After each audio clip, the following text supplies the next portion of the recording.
Sinampahan ng mga reklamong murder at frustrated murder ang mga sangkot sa pagpatay kay dating PCSO Board Secretary Wesley Barayuga noong July 2020.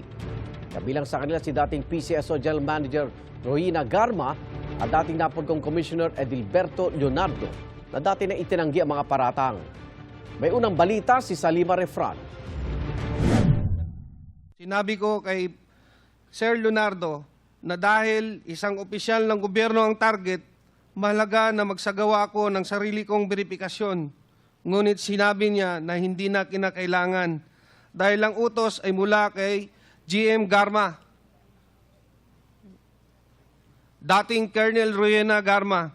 Kasunod ng mga revelasyong ito sa House Quad Committee at tuluyang pagbubukas muli ng investigasyon. We're not letting go of the cold cases. We want to, if there are people who are willing to testify and give us evidence, para mabuhay natin yung mga kaso kasi walang katahimikan hanggat walang hustisya. Pahaharapin na sa mga reklamong murder at frustrated murder ang mga nasa likod umano sa pananambang kay dating PCSO official Wesley Barayuga at kanyang driver.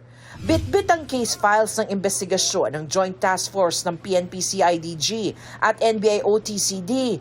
Pinangalanan bilang principals by inducement sina dating PCSO General Manager Rohina Garma at dating Napolcom Commissioner Edilberto Leonardo. 5 iba pa ang dawit rin sa reklamo, kasama ang nagturo kay Garma at Leonardo bilang mga utak ng pagpatay na si Police Lieutenant Colonel Santi Mendoza. Nauna nang tinanggi ito ni Garma at Leonardo sa Quad Committee. Nagulat lang po ako, Mr. Nagulat Chair. lang. I didn't expect it po. So this is the first time you heard na you are being implicated in the death of General Barayuga. Yes, Mr. Chair. You were never also investigated by any law enforcement agency as far as the death of General Barayuga was concerned? Wala po, Mr. Chair. No one asked you questions? Wala po akong maalalang may nagtanong po. Hindi po totoo yun, Mr. Hindi totoo. I know that he's an underclass po namin. Underclassman. Pero maliban doon, wala na po akong, hindi ko na po siya So no ganun working kakilala. relations with Colonel Mendoza? Wala po. Hindi mo Mr. naging Chair. tao before in your units? Hindi rin po. Kasama rin sa inireklamo ang kinontak ni Mendoza para kumuha ng hitman na si Nelson Mariano.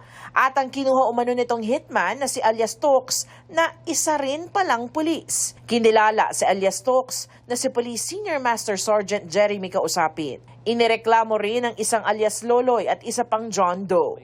Dahil sa pakikipagtulungan sa investigasyon, inirekomenda para gawing state witness sina Mendoza at Mariano. Sasailalim muna sa evaluation ng National Prosecution Service ang mga reklamo bago isalang sa preliminary investigation. Si Garma, Nobyembre pa nasa Amerika, kung saan siya nakadetain dahil umano sa alegasyon ng money laundering at human rights violations. Si Leonardo walang tugon sa mga text sa numerong hawak namin. Patuloy na kinukuha ang panig ng iba pang inireklamo. Ito ang unang balita sa Salima Refran para sa GMA Integrated News. Igan, mauna ka sa mga balita, mag-subscribe na sa GMA Integrated News sa YouTube para sa iba't ibang ulat sa ating bansa.